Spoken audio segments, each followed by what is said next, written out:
Halo, ketemu lagi di Ruang Ngobrol. Nah, kita masih dalam rangka One Piece Week. One Piece, One Piece Month. Kita masih bahas One Piece nih.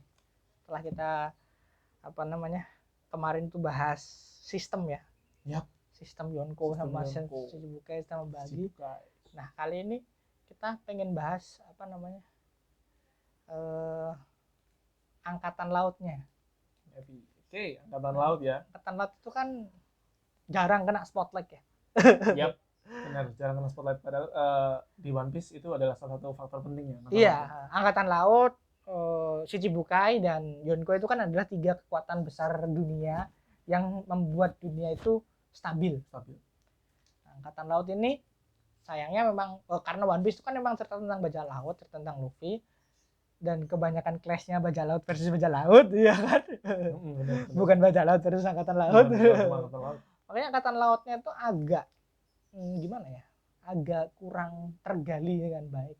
Oda cuman ngasih poin-poin pentingnya aja dari tiap karakter di angkatan laut ya, dan itu pun cuma dapat yang penting aja, kayak admiral atau mereka yang berhubungan dengan Luffy, mereka yang berhubungan dengan karakter utama gitu.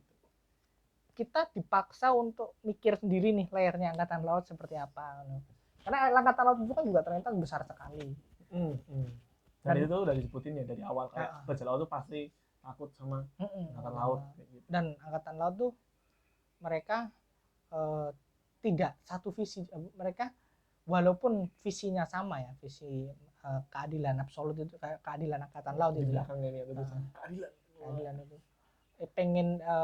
pengen menjaga kedamaian dunia kalau angkatan laut ya. Makanya mereka secara aktif di zamannya Akainu secara aktif memerangi bajak laut.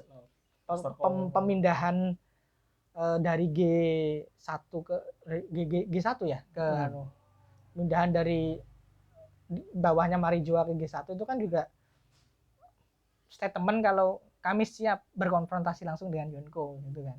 Itu adalah berperan aktif ingin membuat dunia damai. Agak berbeda dengan zamannya Sengoku yang menjaga status quo. Ya. Menjaga status quo aja. Jadi, gitu. Biar adem ayem, tapi di bikin Akainu langsung oke. Kita udah siap nih. Nah, makanya kan angkatan laut itu kan menarik karena tidak terlalu sering dibahas, tapi selalu datang di tiap arc penting yang ada aja. Nah, gimana Mas? Dan itu pastinya nggak di awal, nggak di tengah, tapi mereka bakal dapat spotlight itu di akhir. Iya. Selalu di akhir. Itu mulai dari krokodil ya. Ya. Itu keluar bukan sih, kalau bukan krokodil dulu sih, Lockton dulu. Oh, Lockton. Iya, ada Lockton itu juga di. Pertama kali kita kenal angkatan laut itu kan angkatan laut yang korup ya. Ya. Jadi full body dulu. Full body. Oh. Full body yang di restorannya Zeff itu loh. Nah, itu kan ini angkatan laut kayak gini nih. Habis itu Morgan dulu ya. Morgan dari awal. Morgan full body, terus kemudian yang di Nami itu ada Nezu. Yang mereka bersekutu sama Arlong. Nah, sebenarnya dari East Blue ya. Dari East Blue tuh angkatan laut tuh udah digambarin kalau beda-beda nih tiap membernya. Enggak, kalau dari East Blue, kalau aku melihatnya tuh sama rata. Orang korup. Ini ibu angkatnya Nami? Ya itu kan layernya dikit banget. Dia kan cuma pasukan aja. Bukan orang yang punya kuasa. Okay. Baru Smoker lah yang bikin angkatan laut menarik. Setelah masuk ke Greenland. Lockton dulu. Oh iya, Lockton ada Smoker di situ ya. Okay. Nah, setelah itu baru kemudian Smoker nih ngejar Luffy sampai Alabasta. Di sanalah mulai titik setiap arc akan ada peran angkatan laut. Kalau bukan tukang sapu bersih. Ya kayak mungkin ya bener ya, kayak tukang sapu bersih ya. Jadi semua kekacauan yang terjadi di suatu negara itu pasti dibersihin atau enggak dikonklusikan. Kalau dibilang angkatan laut itu memang personifikasi bukan militer atau penegak hukum di negara-negara. Iya. secara umumnya datangnya selalu terlambat. Selalu terlambat. Karena memang dengan punya banyak keterbatasan, Yap. harus terikat pada pemerintah. Prosedur mungkin. Ngomongin Angkatan Laut dan pemerintah dunia itu kan dua hal yang berbeda. Itu bukan Angkatan Laut itu juga pemerintah dunia ya. Tapi mereka punya tujuan yang berbeda. Pemerintah dunia itu simply dia pengen dunia itu status quo-nya tidak berubah. Dia melindungi rahasia-rahasia yang Angkatan Laut tuh pengen dunia damai. Apa yang mengancam dunia bajak laut. Karena di point of view mereka ya. Jadi karena dunianya One Piece kan emang laut ya. Makanya Angkatan Laut harus melawan bajak laut. Awalnya kan sesimpel karena sudut pandangnya Luffy itu bajak laut, Angkatan Laut itu jahat. Nah, baru setelah Smoker datang, layernya naik nih. Tidak semua Angkatan Laut jahat. Dan setelah kita tahu ternyata kakeknya Luffy adalah orang yang sangat penting di Angkatan Laut, gue tambah ruwet bener. Tambahin lagi ya, itu Garp itu dikenalin waktu 45. Setelah kita tahu bagaimana struktur dunianya One Piece, ada CP, ada Nganu, yang mereka bergerak masing-masing, diperkenalkan Admiral, kita di Garp bahwa memang kayak bener-bener statement Angkatan Laut tuh macem-macem orangnya. Walaupun mereka punya Panji yang tadi keadilan tuh ya, tapi arti keadilan sendiri itu bisa mereka artikan sendiri-sendiri tuh. Jadi tiap karakter tuh nggak terikat dengan satu visi, tapi mereka juga terikannya cuma di satu keadilan ini. Cuman cara gimana implementasinya, nah itu tiap karakter tuh punya hal-hal yang menarik nih. Apalagi di hal terpenting kayak Admiral kayak gini. Kan kita kenal 3 yang awal ya. Itu kan ada si Kizaru, Aokiji, sama Akainu. Nah ini 3 orang ini aja arti keadilannya udah beda nih. Iya. Kayak gitu. Sampai Kizaru sampai Akainu sama Aokiji itu gelut kan. Iya, itu karena pertentangan ideologi waktu itu ya. Iya. Dia emang Aokiji itu kan lebih lenient ya, lebih dia keadilan itu nggak cuma hitam dan putih.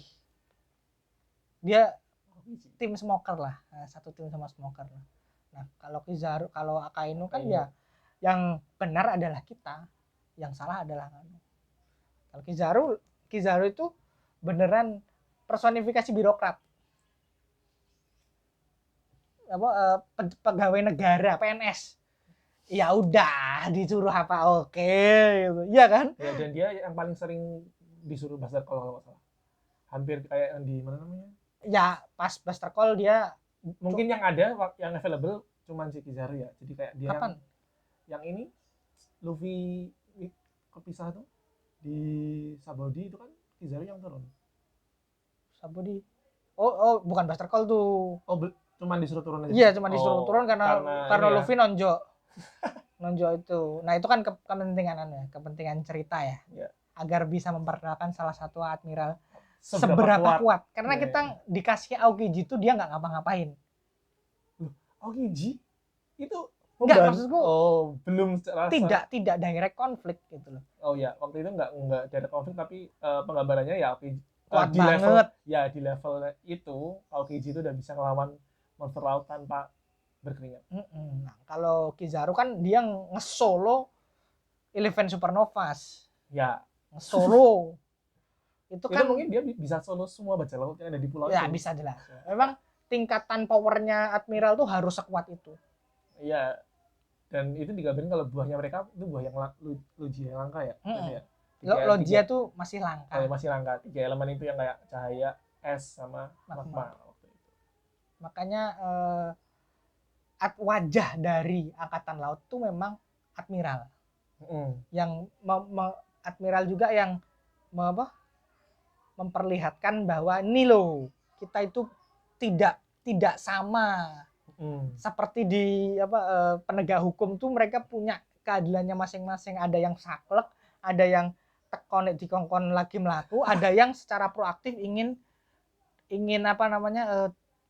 ya ini nggak sebenarnya nggak salah, tapi kita berseberangan, jadi ya udahlah gitu. Itu dari yang 3 awal. Nah, itu kan dalam artian kan bahwa Angkatan Laut tuh benar-benar personifikasi dunia nyata. Penegak hukum itu ya seperti itu, ada yang fleksibel. Ya, jadi kita nggak bisa kayak menjustifikasi semuanya ya. Heeh. Oh ini jelek, ini bagus nih ya. Juga di dalamnya itu masih ada beberapa orang yang berbeda-beda. Setelah Fujitora datang, itu Nah, kita itu dapat lagi layer tuh. yang lebih dalam lagi bahwa Angkatan Laut tuh ada yang rela minta maaf, ada yang rela menjatuhkan dirinya sendiri untuk kepentingan yang lebih besar. Kayak gitu. Padahal yang salah itu kan Shichibukai ya. Waktu itu Shichibukai masih menjadi salah satu kaki tangan Angkatan Laut ya. Jadi pemerintah dunia, pemerintah beda dunia, bukan? Ya, pemerintah dunia. Jadi Shichibukai yang waktu itu udah dirasa sangat korup, ini bisa dikonfront sama maksudnya Fujitora mampu menyaksikannya. Dia diam, bukan maksudnya. Ya, dia menyaksikan sendiri kalau ternyata Shichibukai ini terlalu, kalau dikasih kekuasaan penuh dia terlalu akan semena-mena. Ya, menjadi jadi. Dan itu agendanya Fujitora. Fujitora dan Rogyoku Aramaki itu kan mereka rekrutan sipil ya. Jadi tiba-tiba langsung jadi admiral karena memang jadi admiral tuh kekuatannya harus gede banget. Tidak bisa. Dan dari vice admiral yang ada belum ada yang bisa sampai level kecuali yang tua-tua kayak Otsuru sama Garp. Belum ada yang bisa sampai seperti Akainu, makanya mereka langsung rekrut orang-orang kuat. Itu juga salah satu bentuk keadilannya Akainu bahwa kita akan menghalalkan segala cara agar dunia damai, agar bajak laut nggak ada, hilang. gitu. Makanya itu kan twisted banget tapi juga nggak salah. Iya. Dan yang terakhir ini, nah kan kita udah tahu nih Fujitora gimana tentang keadilannya. Nah yang terakhir ini keluar nih Aramaki. Nah ini nggak jelas sih. Solo ke Wano. Aneh sih. Aku tuh nggak berharap apa-apa ya dari dia. Tapi ketika dia datang tuh malah jauh lebih aneh dari yang gue bayangkan. Kenapa kalau gitu? Maksudku ternyata dia tuh dalam tanda kutip terlihat muda ya. Terlihat lebih muda dibandingin yang lain. Dan sifatnya yang pengen dipuji Akainu tuh menurut gue agak-agak kok dia kayak nggak punya cuman itu menarik karena bahwa ada juga loh yang seperti ini yang benar dalam artian yang pengen yang dia datang ke Angkatan Laut karena emang ingin nggak tahu ingin dipuji Akainu kan aneh juga itu ya. Kalau Fujitora punya agenda abolisi Shichibukai itu, tapi Aramaki ini nggak, dia kayak nggak punya agenda tapi dia kayak ya malah agak mirip-mirip Kizaru menurutku. Cuma dia lebih kayak anak kecil yang pengen dipuji aja, pengen approval aja. Tapi ya dari dikenalkannya pertama kalinya Aramaki ini kan dia kan langsung disuruh stop Fujitora kan. Ya Fujitora nggak terlalu berlebihan di Marijoa. Dan ya akhirnya Fujitora juga ya memang kuat. Perban juga. Setelah itu kan dia kan perbanan. Ya itu bukan lawan Aramaki tapi bukan. Dia kan dialog sama Rokyoku di sana. Ya waktu itu kan dialog kan waktu makan ya. Perbannya Fujitora itu kan jelas dia lagi menyerang siapa. Pas itu kan lagi ada penyerangan Shichibukai. Fujitora entah ada di mana itu. Jadi emang Rokyoku ini agak-agak, kalau aku sendiri belum bisa meraba secara pasti ya bagaimana karakternya karena layernya dia masih sebatas dia pengen dipuji Akainu dan dia kayak ya udah udah diangkat jadi admiral ya aku harus melaksanakan tugasku sebagai admiral gitu. Dari pertama kali ya itu kayak mensapu besi. Ya. Ini anak sisa Yonko. Sisa Yonko. Anak buahnya Kaido terutama waktu itu ya. Cuman di udon ya dia di udon. Makanya itu dia terlihat terlalu kuat itu kan karena memang ya lawan nyampah aja itu. Nyampah. Kayak gitu. Wow. Nah, yang menarik dari Aramaki ini nantinya adalah sepulang dia dari Wano akan subur. Satu itu, dan dua dia ada ketertarikan sama Luffy sebenarnya. Entah Luffy entah siapa, dibilangnya kan Dead Kid. Oh iya, tapi kan bawa ini posternya Luffy. Ya, koran atau posternya Luffy itu? Koran, gambar Luffy pokoknya. Ya pastilah siapa yang nggak tertarik sama Luffy at this point ya. Bahkan Fujitora yang buta aja tertarik. Emang Luffy itu magnet semua kecuali Kizaru tuh nggak tertarik sama apa-apa deh. Aokiji kan juga tertarik sama Luffy. Akainu at some point malah dia pengen memburu Luffy karena dia adalah orang yang lolos gitu. Iya. Memang Admiral tuh nanti akhirnya muternya ke Luffy juga. Itu aja kali ya. Yes. Kita bahas soal Angkatan Laut Angkatan Laut. terlalu luas bahasanya. Jadi Nah, tadi kita menyempit ke admiral. menyebut ke admiral karena memang admiral angkatan laut ini menarik dibahas sih. Mereka punya layar masing-masing dan tidak ada yang benar-benar salah. Ya aku tetap benci sama Akainu iya, tapi kalau dikulik lagi ya he's doing his job. Ya, he's doing his job. Yang paling tidak menarik memang Kizaru, tapi ya Kizaru personifikasi PNS. Kalau ada tugas jalan, enggak ya enggak gitu. Dengan tanpa tendensi yang merendahkan profesi ya. Oke, itu aja. Nah, sampai jumpa di konten One Piece kami selanjutnya. Insya Allah akan ada beberapa lagi konten One Piece yang banyaknya berputar di Wano ini. Ya karena chapter ini banyak banget compact ya. Wano itu terlalu panjang. Nanti mungkin kita akan review soal Wano sendiri, tapi butuh baca ulang dulu. Butuh nonton lagi juga. Nonton enggak aku? Oh enggak, baca. Enggak ngapain nonton. Cuman episode 1000 aja kemarin ya. Oke. Thank you. Jangan lupa like, jangan lupa subscribe. Silahkan komen kalau kita pengen berdiskusi, nanti kita diskusikan apa. Kalian pengen kita bahas One Piece soal apa? Akan kita usahakan. Yep. Thank you. See ya.